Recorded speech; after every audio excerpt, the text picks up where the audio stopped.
Halo Sobat Invest, jumpa lagi bersama DPM PTSP Kaltim. Podcast kali ini luar biasa sekali karena akan membahas seputar P3K di Provinsi Kalimantan Timur. Telah hadir bersama kita narasumber yang luar biasa, Bang Reza Febrianto, analis SDMA ahli muda Badan Kepegawaian Daerah BKD Provinsi Kalimantan Timur. Selamat siang Bang Reza. Selamat siang. Sehat selalu. Alhamdulillah sehat selalu. Baik, podcast perjumpaan kali ini luar biasa karena ada co-host podcast yang bisa kita kenakan karena membahasnya tema yang menarik seputar SDM dan juga P3K. Seperti apa? Monggo bisa dijelaskan, Mbak Evi. Oke, kenalan dulu Mbak Evi. Halo, saya Evi. Kebetulan saya menangani kepegawaian di DPM PTSP Provinsi Kalimantan Timur dan juga masih tenaga PNS. Untuk persiapan P3K kita udah yang gelombang 1 tuh udah selesai seleksi semua ya Mas Reja ya. Sekarang lagi menyiapkan untuk yang gelombang 2. Dan sebentar lagi mungkin kita yang gelombang 1 akan tes. Nah sebelum tes nih, mari kita kupas habis nih apa aja persiapan. Terus ada beberapa nih Mas Reja pertanyaan juga dari teman-teman dari kantor juga yang menitipkan pertanyaan, nanti mungkin bisa kita ajukan dan boleh dibantu dijawab. Iya. Ini bisa jadi menjadi podcast yang pertama ini ya Bang untuk membahas seputar persiapan P3K ya di Provinsi Kaltim ini karena sangat antusias betul ini ya teman-teman dari P3K yang akan mengikuti tes.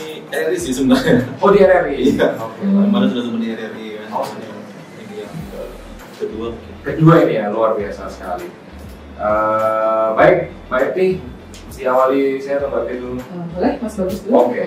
Bang Riza, mohon izin, ini seputar P3K Bang. Ini kan baru pertama tahun 2024 ini ya Bang, dan selanjutnya akan periode kedua nih Bang.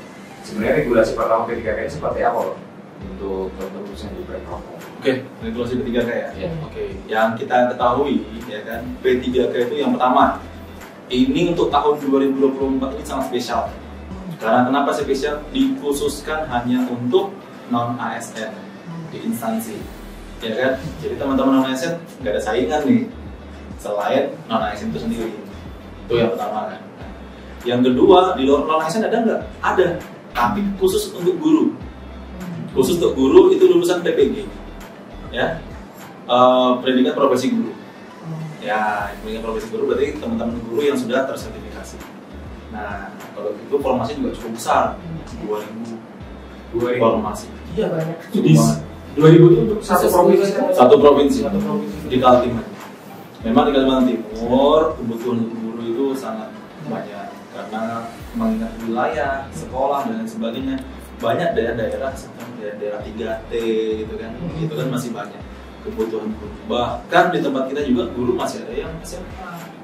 Pendidikannya kan nggak lucu.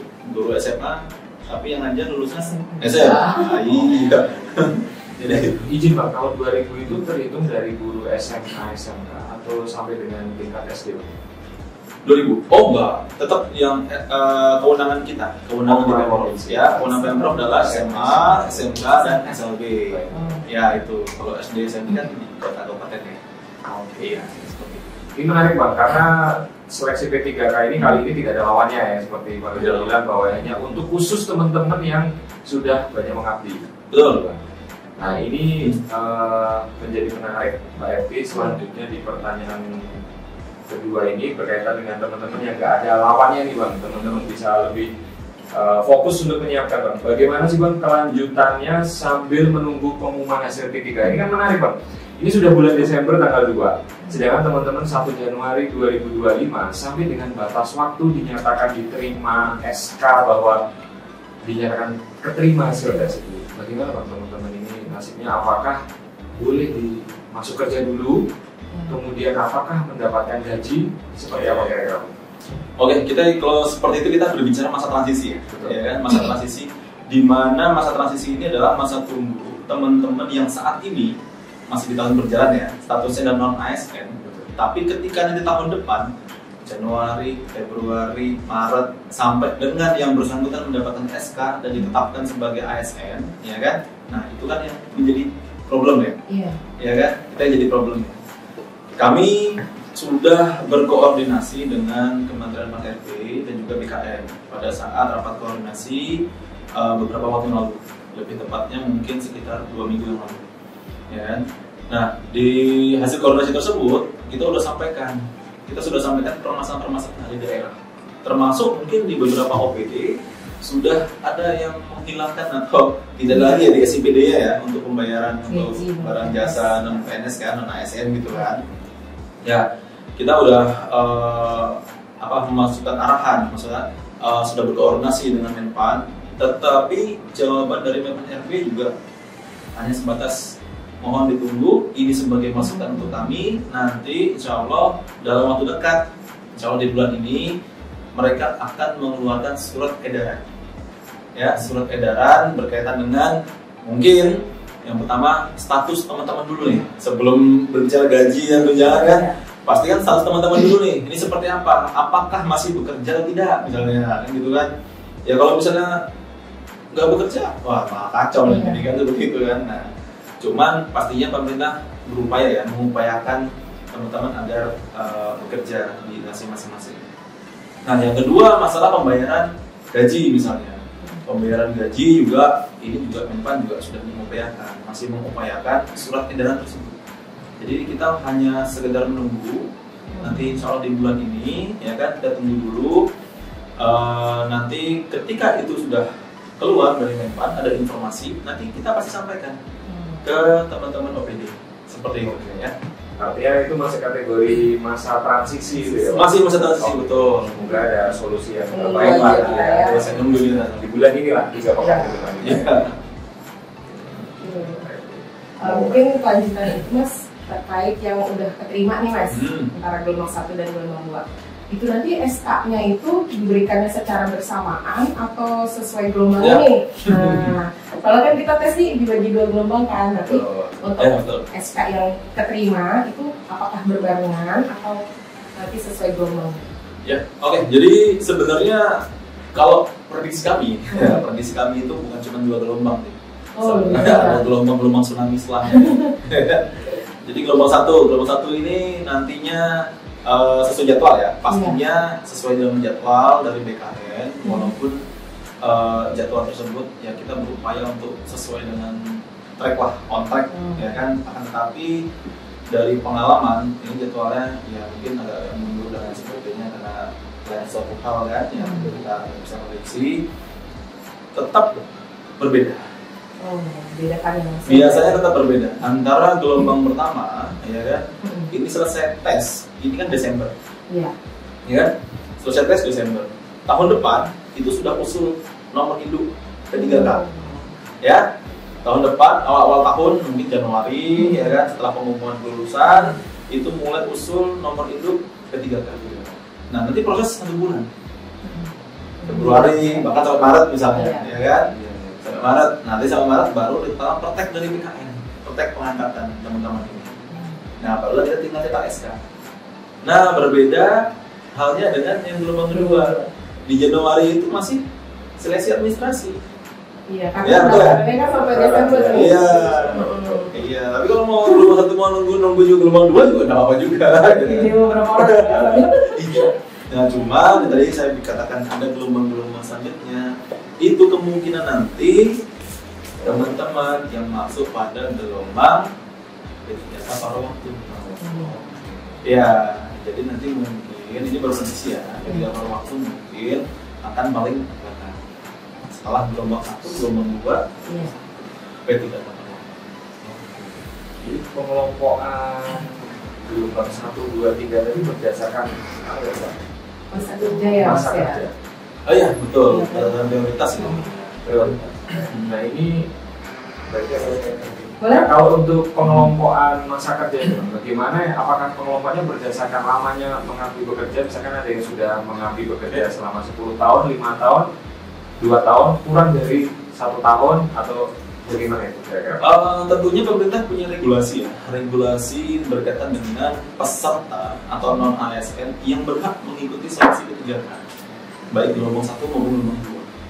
Yang jelas, gelombang pertama itu dijelaskan bahwa teman-teman yang berhak mengikuti seleksi P3K adalah yang pertama, yang bersangkutan dengan status THK 2. THK 2 itu berarti dari tahun terakhir itu 2000 berapa ya? 2005 kalau nggak salah. Iya. Itu kan gelombang 2, THK 2 yang sampai saat ini belum diangkat.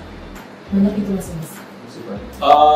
Guru teknis sih sebenarnya nggak ada, kecuali guru-guru ya, Guru, kecuali di sekolah-sekolah. Karena di sekolah-sekolah kan 2016, 2017 itu pengalihan P3D gitu ya, dari sekolah-sekolah ke provinsi, status kepegawaiannya, ya kan. Nah, kalau dulu kan masih di kabupaten kota tuh, kemudian dialihkan pelan-pelan ke provinsi. Nah itu masa transisi itu karena kita nggak punya data, ya kan, datanya juga kita kan nggak tahu nih siapa. Ya kan, akhirnya teman-teman yang mendaftar dan status THK 2 ya itu salah satu menjadi prioritas. Jadi walaupun nih masa nilai tinggi, THK 2 nilai rendah, sama-sama lulus. Prioritasnya tetap THK 2. Oh, kerjanya lebih.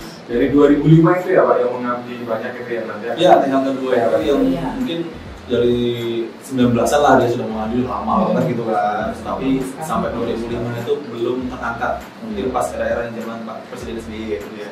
Oh ya, Nah itu belum sempat terangkat. Nah yang kemudian yang kedua itu adalah teman-teman non ASN yang terdata di dalam database P3K, BKN, database BKN. Database BKN tahun 2022. Penutupan terakhir itu bulan September, kalau tidak salah.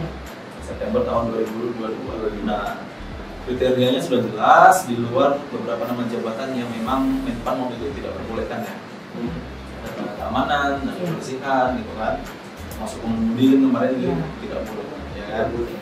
Itu dialihkan untuk tenaga alih daya atau outsourcing. Nah, seperti itu. Nah, jadi teman-teman yang masuk pendataan database BKN itu salah satunya menjadi prioritas. Makanya gelombang pertama itu yang bisa mendaftar hanya 2 kriteria itu. Ya. Nah, baru yang ketiga, prioritas ketiga itu adalah teman-teman yang sudah mengabdi, ya kan, memiliki pengalaman kerja yang relevan di bidang tugasnya sesuai dengan jabatan yang dilamar, ya kan, minimal 2 tahun. Minimal 2 tahun. Berarti dari 2022 ya Mas ya? Iya, 2022 bisa, atau 2023 awal. Ya, kontrak misalnya Januari 2023, kita masih, sudah, kita tahu 2 tahun. Ya, kita tahu 2 tahun lah. Itulah kenapa pengumuman periode 2 ini adalah pengumuman paling lama. Tanggal 17 November kemarin sampai dengan 31 Desember. Iya. Jadi kita anggap 2023 Januari yang bersangkutan sudah bisa atau sudah genap 2 tahun dan masuk dalam kriteria. Ya. Nah, yang terakhir itu yang tadi saya sebutkan itu lulusan PPG. Itu lulusan guru, pendidikan profesi guru. Ya, ini lulusan PPG. Ini kemudian kalau database di Kaltim mungkin lulus PPG kurang ya. Kita cuma berharapnya dari luar Kaltim, mungkin dari Jawa, dari Sulawesi yang justru dari luar ya Pak? Iya, bisa jadi. Oh, bisa deh ikut di Bisa. Kaltim ya Mas? Ya. Kuotanya belum memenuhi itu Pak? Iya, kuotanya belum memenuhi, bahkan kuota kita tuh banyak banget. Formasi kan 2000 nih. Iya. Ya kan? Di Kaltim kan berdasarkan database mungkin enggak gitu.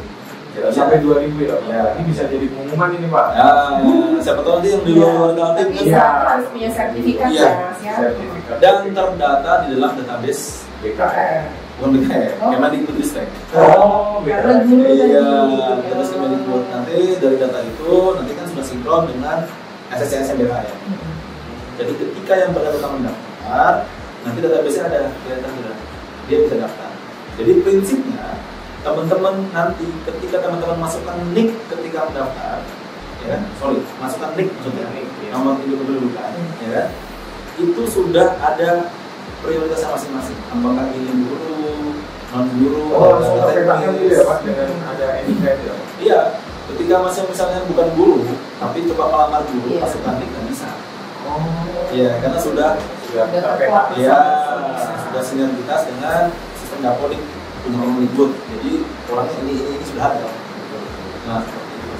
Nah, 4 kategori tadi itu yang berhak mengikuti gelombang pertama dan gelombang kedua. Luar biasa nih Pak, bisa kita mengulang nafas dulu Pak. Banyak betul, padat, singkat, ini yang lumayan paham ya. Ternyata banyak kategori ya Pak, ya Banyak tercantum kategori. itu ya Pak Edi ya. Terus. Maksudnya ada 4 kategori apa tadi ya Pak? Iya. Kalau bisa disebutkan lagi dari PPG, kemudian yang teman-teman teknis itu harus 2 tahun minimal ya Pak pengalaman di dalam jabatan yang didaftar. Iya, yang relevan. Baru yang PHK 2 dan juga yang terdata di BKN. Dua. Ada satu yang ketinggalan belum dijawab Pak. Bagaimana teman-teman yang baru 1 tahun mengabdi Pak? Oh. Nah ini ada beberapa Pak. Maksudnya teman-teman kira-kira bagaimana Pak? Banyak juga ya kira-kira. Ini kita nggak bisa jamin ya, dalam artian kita kemarin juga sudah mengusulkan ke Menpan bahwasannya ini kami punya non ASN yang notabene yang bersatu belum 2 tahun. Iya. Kita punya gitu. Nah, kita hanya saat ini kita hanya bisa mengusulkan ke Menpan. Akan tetapi kebijakan tetap yang mengeluarkan Menpan. Iya, jadi kita sudah mengusulkan. Saat ini kita tunggu dulu, kita masih menunggu dari Menpan. Apakah Menpan nanti akan mengakomodir atau tidak? Ya. Jika kita berkaca ke Undang-Undang 20 tahun 2023 tentang ASN, daerah itu kan diberi kesempatan sampai dengan akhir tahun 2024 untuk melakukan penataan, ya, karena untuk melakukan penataan tenaga non ASN.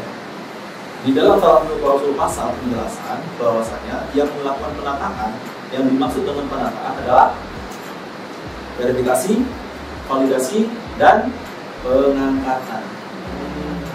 Ya, dan pengangkatan. Nah, sehingga akan sangat disayangkan ketika regulasi hanya mengatakan 2 tahun. Ya kan? Kalau misalnya 2 tahun otomatis itu ya tahun gimana gitu kan, otomatis nggak akan selesai dong non ASN kita dong. Ya kayak gitu kan. Ya, sedangkan kami BKD itu udah memotivasi dari awal, ya kan. Kita udah sama OPD udah, ayo OPD kita bareng-bareng nih, kita petakan formasi sama-sama. Dia mau 2 tahun, mau berapa bulan, tetap kita petakan informasinya. Untuk apa? Untuk memotivasi, siapa tahu kebijakan berubah. Ya kan? Kalau kebijakan berubah, menguntungkan daerah, menguntungkan yang bersangkutan, ya udah, mudah-mudah. Itu sih. Ya, jadi kita masih menunggu. Masih menunggu kebijakan dari MPR. Oke. Luar biasa. Iya. Penuh ilmu banyak ini Pak Edi ya.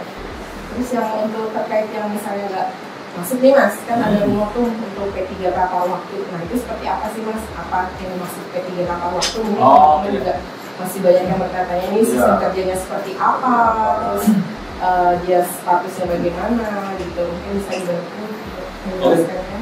P3 kapal waktu ya? Iya. P3 kapal waktu itu sebenarnya sama-sama pegawai yang bekerja di lingkungan instansi pemerintah. Akan tetapi P3 kapal waktu ini ditujukan untuk tenaga non ASN, ya, tenaga non ASN di mana notabene teman-teman itu apa ya? Mungkin dari daerahnya yang pertama nih, oh ternyata daerahnya tidak memiliki anggaran, ya, ternyata daerahnya itu tidak memiliki anggaran yang cukup untuk membiayai ASN-nya, sehingga untuk mengakomodir itu semua, jadikanlah teman-teman itu kerjakan itu yang paling tahu sebenarnya itu, ya kan. Yang kemudian yang kedua bisa jadi nih P3 kapal waktu itu teman-teman yang notabene lulus tapi nggak ada informasi. Oke ya. Gitu ya Mas. Ya mungkin dipetakan, tapi karena sesuatu lain hal, ya kan. Oh di situ berapa orangnya? 1. Oke, informasinya 1. Ternyata yang daftar 2 nih, atau yang daftar 3 nih, ya kan? Nah, mungkin 1 lolos 1 enggak ya Pak? Nah, jadi 1 mau dikemanakan gitu? Iya, jadi yang nggak lolos itu kemungkinan. Jadi masih kemungkinan ya, karena teman-teman juga harus ketahui bahwasanya juknis atau mekanisme regulasi P3K sampai saat ini, P3K kapal waktu sampai saat ini belum keluar. Kita masih nunggu semua. Tapi berdasarkan beberapa hasil koordinasi dengan pusat, dengan teman-teman dari Panjang dan BKN, kurang lebih seperti yang tadi saya luar biasa Pak. Dan tadi agak tersisa nih Mbak Edi tanya sama Pak Reza berkaitan dengan teman-teman yang sudah mengabdi 10, 5 sampai dengan 2 tahun gitu Pak. Adakah nilai khusus bagi yang mengabdi 10 tahun misalkan ada rewardnya misalkan ada kompensasi Ya. nilai apakah ada Pak? Karena isu simpang penilaiannya itu macam-macam gitu kan. Oke. Yang jelas kami Bansodha ya, tim Bansodha, panitia seleksi daerah itu bekerja sesuai dengan regulasi yang dituangkan oleh Menpan RB dan BKN. Nah, di dalam regulasi tersebut tidak ada pembedaan teman-teman yang baru bekerja 2 tahun lebih, ya kan? Atau sudah sampai 20 tahun, Iya. itu tidak ada perbedaan. Itu sama rata semua ya. Iya. Sama rata. Jadi tidak ada perbedaan. Kalau misalnya nih, kita ditanya lagi dari pusat misalnya kan, ya emang yang 20 tahun itu lebih pro daripada yang 2 tahun. Iya. Enggak juga, gitu kan? Kalau kita tanya sama BKN sendiri, kita juga pesimis jawabnya gimana? Ya, jadi mungkin teman-teman di pusat itu melakukan regulasi seperti itu, berarti ya udah, yang penting sudah masuk database BKN. Oh dia protes 2 nih, ya kan? Oh dia angka 2, jadi udah lama banget nih, udah 20 lebih misalnya, ya kan? Dia kan 1 gitu kan? Itu aja. Dia baru 2 tahun, oh dia protesnya protes 3. Ya kan, 2 tahun tapi nggak masuk pendataan BKN, dia protes 3. 3 ada pertanyaan 1 tahun ini tadi ya Pak yang masih menunggu edaran dari Menpan dan juga paruh waktu juga ya Pak. Kita masih nunggu.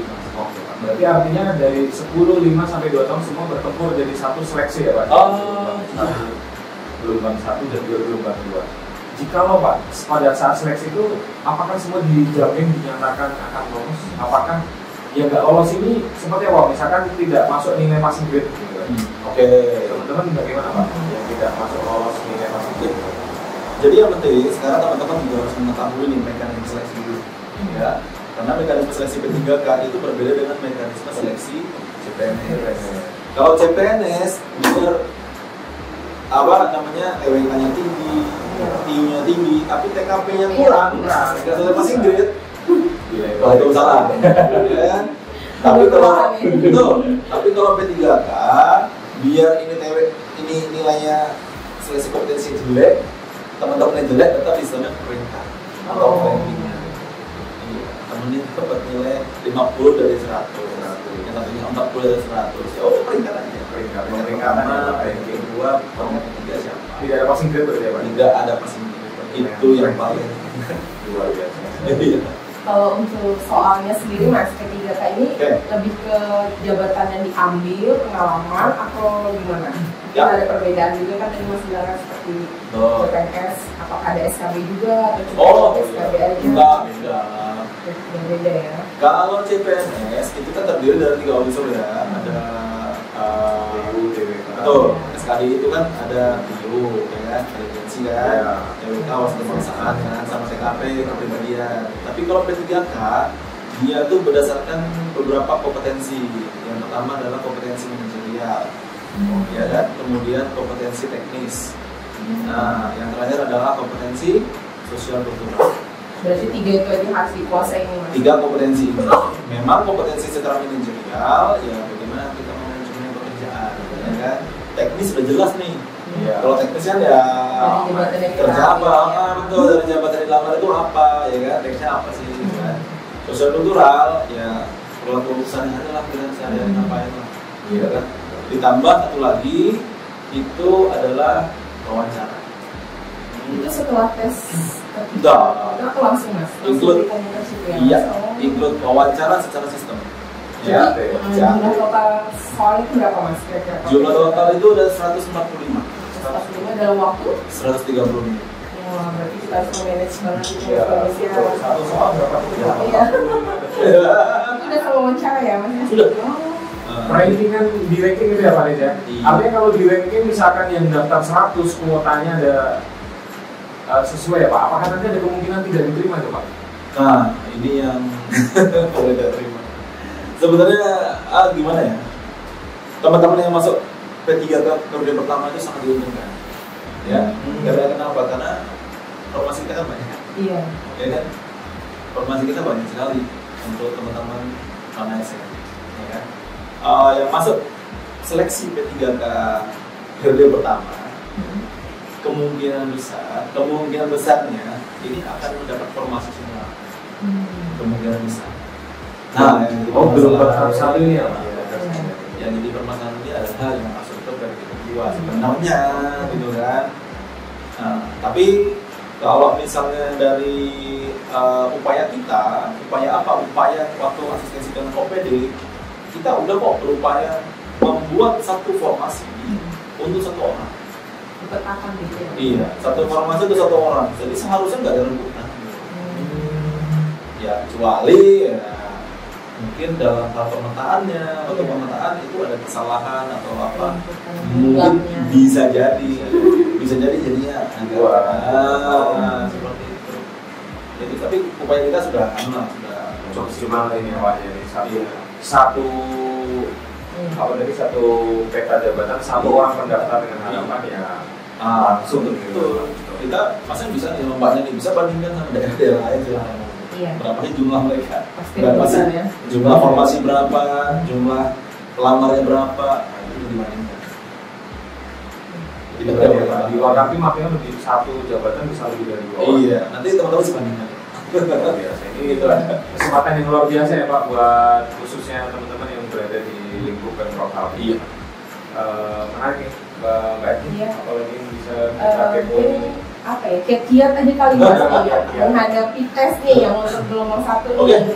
Persiapannya apa saja yang harus dilakukan gitu.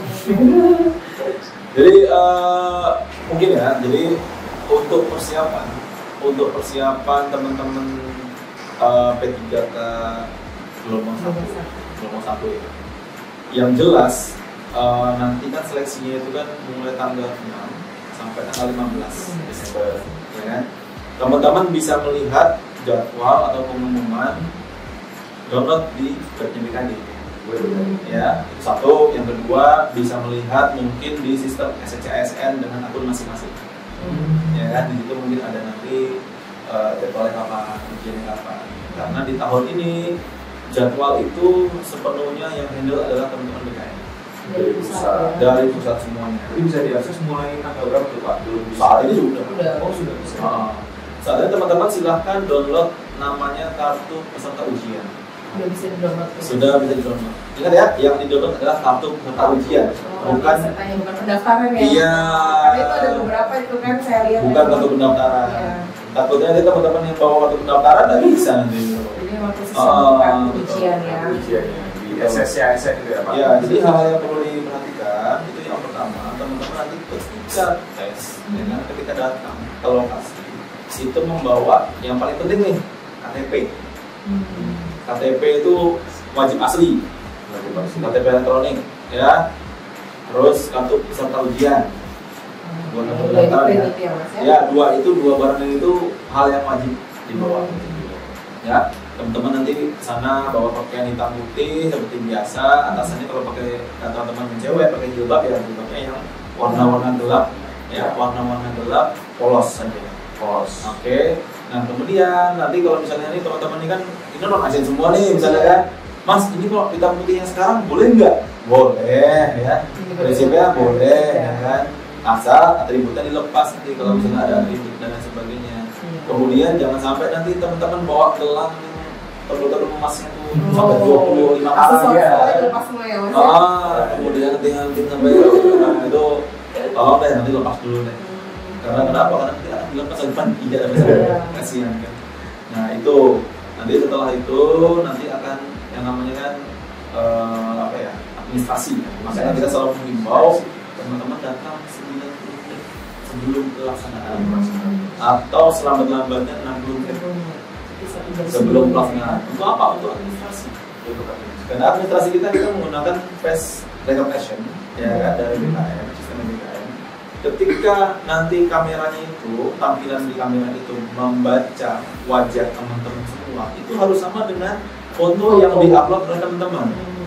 Yang laki-laki tuh, kalau di fotonya sama kumis ya kumisnya kan. Jenggot ya. Disesuaikan dengan foto. Disesuaikan dengan foto pertama pada saat pendaftaran. Itu jikalau ingin administrasinya lancar. Jangan mepet 30 menit. 21 hari lah ya Pak. Iya, tenda di kami 11 hari bisa. Ya, luar biasa ini Pak Reza. Ini sebuah keberuntungan ya Pak. Biasanya kan kita yang tanya ke BKB harus antri panjang, tapi luar biasa spesial ini karena hujan deras nih Pak ya, kesini ini luar biasa. Banyak juga teman-teman yang hadir ini Pak dari berbagai bidang perwakilan, ada 200 orang dari yang menanti jawaban Pak Reza Warga selama ini simpang siur Pak. Jadi tenangga tahun baru 2025 ini luar biasa tantangannya.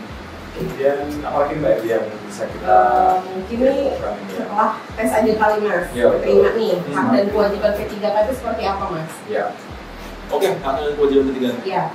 Yang jelas hak dan kewajiban itu nantinya kami akan tuangkan di dalam namanya surat perjanjian, ya kan, surat perjanjian kerja SPK, ya kan, itu antara yang bersangkutan atau P3K-nya dengan pejabat terkait.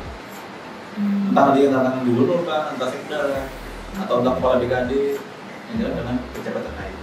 Ya, nanti teman-teman bisa melihat di situ apa yang menjadi hak dan apa yang menjadi kewajiban.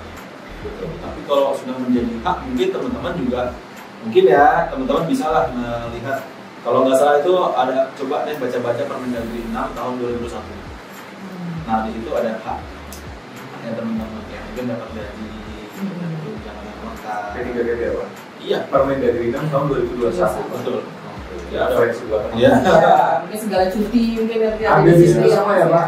Ya kalau cuti itu nggak sih, itu untuk pembayaran gaji. Oh gaji. Permendagri 6 tahun 2021. Itu pembayaran gaji tunjangan untuk P3K. Ya. Tapi jangan kalau untuk cuti lain lagi. Nanti teman-teman bisa kok bilang kalau cuti kan, selain cuti alasan penting, teman-teman P3K nanti ya cutinya tunggu setahun dulu kalau di tahunan. Jangan lalu cuti ya. Tunggu setahun dulu baru seperti itu. Setelah lolos langsung cuti liburan Pak. Wah nggak bisa. Kecuali cuti melahirkan bisa. Udah lama itu ya. Iya, cuti rasa penting bisa itu. Baik, Pak, izin Pak, jangan ketinggalan Pak. Ini ada beberapa list pertanyaan Pak, aspirasi dari teman-teman ini sangat luar biasa. Cuma tidak mungkin gabung semua ke sini Pak. Ada salah satu request yang menanyakan bahwa gimana Pak Reza bagi teman-teman yang dia sudah bekerja misalkan 5 tahun di sebuah kantor ya Pak, kemudian resign. Nah kemudian menginginkan mendaftarkan Pak P3K. Ini bagaimana Pak? Apakah termasuk diperbolehkan atau harus bagaimana Pak? Wah ini agak angin nih. Iya. Ya itu, ini kesusahan nih. Karena yang pertama teman-teman itu kan ada yang dipetakan pada saat awal pemetaan, ada juga yang nggak dipetakan nanti OPD-nya.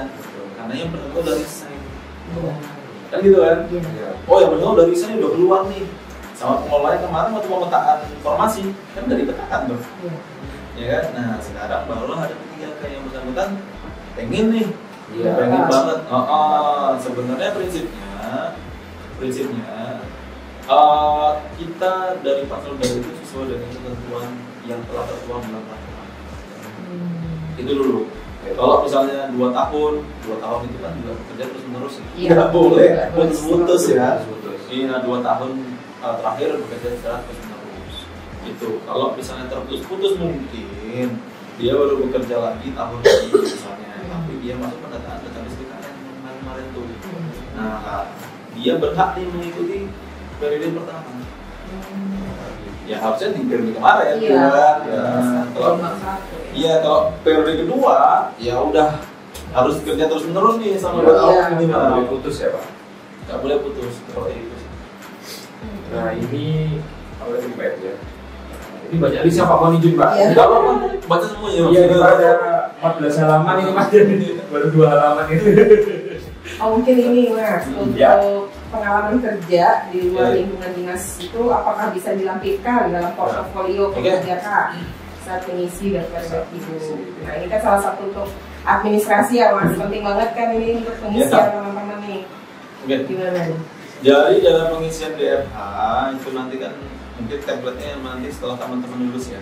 Iya. Setelah teman-teman lulus ada template-nya. Coba template-nya itu bukan riwayat pekerjaan doang, masih banyak yang lain kan, riwayat pendidikan gitu kan, nama orang tua, yang nggak ada mungkin nama tetangga nggak ada. Jadi mungkin itu kalau nama saudara ada ya kan itu. Nah salah satunya mungkin berkaitan dengan riwayat pekerjaan. Pekerjaan. Ya. Nah, di sini riwayat pekerjaan itu nanti akan ada yang namanya juknis atau kriteria yang boleh masuk riwayat pekerjaan itu apa sih? Gitu. Tapi seingat saya, ya kan, teman-teman riwayat pekerjaan itu kan kemarin kalau misalkan masuk P3K gelombang 2, ya kan, minimal bekerja di instansi 2 tahun. Ya riwayat pekerjaan ya masuk itu, yang 2 tahun. Iya. Kalau riwayat pekerjaan masuk nih di pendataan database BKN kemarin yang tahun 2022, riwayat pekerjaannya mungkin udah dari lama banget nih. Ya, lama banget nih. Ya kalau misalnya regulasinya itu memperbolehkan dia menuangkan di swasta misalnya kan, swasta dituangkan ya mungkin. Cuman sepemahaman kami itu cukup yang di terakhir aja. Terakhir aja, yang di instansi lah gitu. Cukup di instansi aja lah. Karena yang dicari adalah yang pengalaman di situ, jabatannya itu, sehingga itu dulu ya kan. Nanti kalau misalnya sudah jadi P3K atau apa gitu kan sebenarnya ada riwayat ini ya, riwayat pengalaman pekerjaan. Tapi setahu saya itu baru PNS yang untuk menambah masa kerja, namanya penambahan masa kerja. Iya, penambahan masa kerja itu kemarin itu baru PNS aja yang masih ada pengalaman gitu ya Pak. Jadi kalau misalnya betul, jadi kalau misalnya penambahan masa kerja ini kan yang PNS itu kan sebenarnya ada list tabel gaji itu. Tabel gaji itu kan harusnya kan dia bekerja sekian tahun. Tapi ketika ada pengalaman kerja di luar, yang bersangkutan bisa tuh. Nah, teman-teman bisa sebagai referensi itu biasanya BKN tuh ada bikin podcast atau bikin seperti itu. Oh gitu ya Pak. Bikin berita. Itu bisa dipertimbangkan ya Pak? Masa kerja bagi masa kerja bagi yang yang P3K ini mungkin penambahan masa kerjanya regulasinya belum ada ya, karena kan masih banyak regulasi yang belum keluar nih. Seperti kemarin bilang, P3K mau pensiun. Ya kan? Sampai saat ini belum ya Pak. Indonesia belum ada. Walaupun sampai saat ini sudah ada nih P3K ngurus karis karsu. Sudah punya suami belum? Sudah punya istri belum? Nah, kalau belum ya sudah, nanti cari. Iya, tapi sudah kok. Dia sudah ngurus karis, sudah ngurus karsu sudah harus diurus oleh P3K. Biasanya karis karsu itu digunakan untuk apa? Untuk itu Pak, apa Pak? Tunjangan. Sudah itu. Ya salah satunya untuk klaim pensiun. Iya. Mengarah ke situ ya Pak. Iya, untuk klaim pensiun. Ya semua kalau umurnya nggak panjang, kalau umurnya nggak panjang kita nggak harapkan ya. Nanti dapat pensiun ya. Ditanya ke taspen. Ini ngomong-ngomong itu Pak, mau lanjut Pak, ngomong-ngomong mengenai pensiun dan juga taspen tadi jadi nyerempet nih Pak, ada list lagi yang menanyakan apakah diperkenankan untuk tenaga honorer yang mungkin pada saat masa transisi ini ya Pak, masih menunggu. Ini yang masih mengikuti SK terbit ini ya Pak, yang SK-nya juga masih menunggu edaran Kemenpan ya Pak. Artinya apakah masuk kerja apa enggak, dan kalau masuk kerja digaji apa enggak kan masih menunggu edaran Kemenpan Pak. Ini sebenarnya juga masih menunggu juga mungkin ya Pak. Cuma kita tanyakan ke Pak Reza, apakah pada saat masa transisi itu diperbolehkan perjalanan dinas ini Pak, baik di dalam maupun di luar sambil menunggu SK. Nah itu bagaimana Pak? Jadi gini ya, kembali lagi ke jawaban saya tadi. Sebenarnya kita menunggu surat edaran berkaitan dengan status teman-teman dulu. Ya kan? Status teman-teman dulu yang penting, bukan dinasnya yang penting, tapi kita statusnya dulu. Kalau statusnya itu tetap bekerja, ya kan, status boleh bekerja. Statusnya nanti apa? Apakah non-ASN ataukah calon P3K yang diperbolehkan masuk, ya kan, masih dalam menunggu masa transisi, atau seperti apa? Kalau statusnya itu jelas, saya rasa boleh. Kalau statusnya jelas, ya. Nah sekarang kalau teman-teman nih kerja di misalnya DL gitu, kalau di sini outsourcing gimana, boleh nggak? Bawa CS misalnya, bawa ya nggak bisa. Nah ya mungkin seperti itu, karena kejelasan status itu betul. Iya. Ya, untuk pertanggungjawaban administrasi keuangan. Kepala yang mungkin gitu. Ya, seperti itu. Artinya masih menunggu edaran. Masih nunggu dulu. Kemenpan itu ya Pak. Betul. Intinya kita masih nunggu dulu aja. Iya, clear ini ya Pak. Iya. Selanjutnya Pak, penggunaan seragam untuk P3K yang nantinya itu sudah dinyatakan terima apakah berbeda atau sama ini Pak untuk seragam dan juga menyambung ya Pak? Apakah P3K nanti sifatnya SK seumur hidup sampai bersamaan dengan PNS itu ataukah ada perpanjangan Pak? Atau 5 tahun, atau 10 tahun gitu Pak? Seragam dulu ya. Iya, seragam dulu. Kalau seragam sebenarnya kan regulasinya ada yang baru ya untuk P3K kan. Regulasinya ada yang baru untuk seragam P3K. Nah, tapi di Pemprov Kaltim sendiri saat ini kita juga sama-sama masih menunggu pergubnya. Jadi kalau dari Permendagri ya kan yang mengatur seragam ya kan, dari Permendagri nanti turun dulu ke pergub dulu. Ya kan, nanti kalau pergubnya udah keluar baru deh teman-teman bisa menyesuaikan. Siapa tahu sama-sama pakai waskat gitu kan, atau sama-sama pakai apa di hari apa gitu, itu nggak masalah, disesuaikan sama Permendagri yang di atasnya. Tapi nunggu pergub dulu intinya itu untuk seragam ya. Nah kemudian yang selanjutnya tadi untuk Perpanjangan SK. Perpanjangan Ya, perpanjangan SIM. Iya. Tidak seumur hidup ya. Perpanjangan SK ya, perpanjangan SK itu untuk saat ini regulasinya masih memperpanjang selama 5 tahun. 5 tahun diperpanjang. Maksimal usulan untuk memperpanjang adalah 6 bulan sebelum teman-teman putus kontrak. Jelang masa habis 6 bulan sebelumnya proses perpanjangan kan gitu. Ya. Teman-teman misalnya Maret diangkat, RT Maret 2020. Untuk kontraknya kan Maret 2025 kan? Jadi 2024 bulan September itu sudah harus paling akhir lah, paling lambat untuk usul perpanjangan. Itu pada saat usul perpanjangan itu harus tes lagi kan Mas atau otomatis? Enggak. Kita yang mengajukan enggak ya? Enggak. Akan tanda dilihat. Perpanjang itu nanti berdasarkan kinerja. Yang dilihat apa? SKP-nya. Iya, ini berkinerja nggak orang ini. Nanti penilaian atasannya, oh bagus, ini oke, diusulkan panjang, oke. Tapi kalau misalnya orang ini nggak berkinerja, orang ini atasan langsung bisa diusulkan panjang, lama tahun. Jadi tanpa tes lagi nih Mas ya? Tanpa tes lagi. Nah, kecuali kalau misalnya teman-teman pengen, ya siapa tahu yang umur masih cukup kan pengen ke CPNS kan, siapa tahu ya. Apalagi dengan terbitnya Permenpan yang baru kan teman-teman P3K yang bekerja setahun bisa ikut CPNS. Bisa ikut. Nah, kan gini-gini kan. Iya. Tahu tuh yang berarti. Oke Pak, betul. Apalagi Pak itu saking banyaknya ilmu dari Pak Reza ini kita sampai terbengong-bengong gitu Pak. Iya, menggali terus. Ini luar biasa nih Pak Reza P3K. Kemudian juga kerja 5 tahun ya Pak. Artinya ada perpanjangan sebenarnya. Mohon izin Pak, ada perpanjangan berarti ada pengecualian untuk pemberhentian. Ada syarat-syaratnya kan? Kemungkinan seperti itu Pak.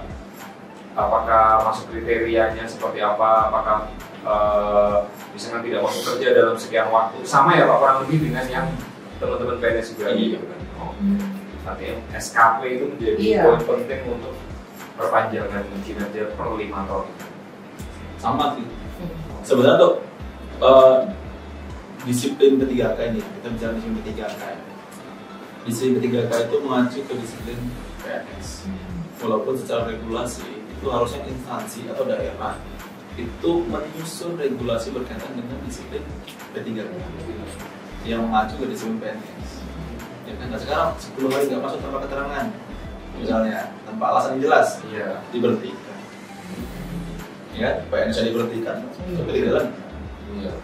Nah itu, sama yang lain-lain juga, misalnya sama. Jadi kalau misalnya nih, oh ini nggak diperpanjang karena apa ya, harus jelas. Ya kan, nggak perpanjang kenapa ya, harus jelas. Iya, saya rasa di tempat kita itu jangan sampai 3 non-ASN ini bisa perpanjang terus. Iya, betul-betul apa namanya kerja baik ya Pak, artinya bisa. Itu dari atasan bisa menilai juga. Iya, kecuali mungkin karena ada suatu hal dan lain sebagainya P3K harus diberhentikan, itu bisa karena tempatnya atau unit kerjanya bubar. Bisa diberhentikan, ubah atau merger atau apa, nggak sesuai kebutuhan bisa. Oke. Luar biasa Pak Reza, ini panjang lebar ternyata. Iya, nggak terasa sih Mas Agus ya. Tapi sepertinya udah terjawab semua sih. Ya, Pak. Oke.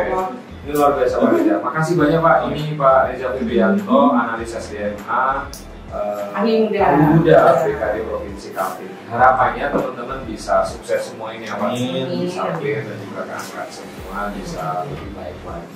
Ada yang mau disampaikan lagi barangkali Pak? Mungkin apa ya? Kata terakhirnya Mas buat penyemangat teman-teman PNS nih yang ada di Kaltim deh. Apa nih supaya selalu optimis? Iya. Persiapannya jelang ketika ini kan pasti banyak nih kacau balau nih pikiran mereka nih nggak konsen atau gimana, mungkin mulai kiat-kiatnya apa? Oke, jadi mungkin kiat-kiatnya ya buat yang terakhir lah buat teman-teman. Jadi teman-teman non ASN jangan sampai tidak mengikuti proses yang sudah ada, karena kesempatan ini cukup sekali. Ini tahun-tahun yang paling paling pro banget lah dengan non ASN, ya kan? Karena untuk menyelesaikan permasalahan tenaga non ASN tadi, teman-teman juga harus diangkat, kan seperti itu. Dan kami dari Panselda maupun BKD secara keseluruhan kita tidak ada tuh yang namanya minta-minta dan lain sebagainya gitu kan, karena semua proses seleksi itu tidak dipungut biaya, gratis pokoknya ya.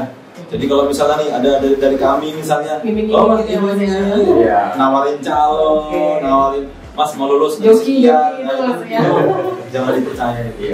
Bisa dilaporkan, teman-teman bisa laporkan. Kita udah transparan banget kok. Ya, jadi ini pokoknya proses ikutin aja. Teman-teman bisa lulus, yang penting ikut dah. Jangan sampai nggak ikut. Timis dulu ya Mas. Oke ya. Tiap tes sesuai prosedur dan clean ya Pak, tidak ada. Bisanya serahkan kepada yang maha kuasa. Betul Pak. Baiklah Sobat Podcast, perjumpaan kita podcast DPP TSP Kaltim membahas mengenai P3K ya tadi bersama Pak Reza Febrianto. Sampai jumpa di perjumpaan episode berikutnya di podcast DPP TSP Kaltim dengan episode-episode yang menarik lainnya. Cuman di kamera tadi. Bagus. Salam investasi. Baiklah, sampai jumpa di perjumpaan podcast DPP TSP Kaltim episode berikutnya. Salam investasi.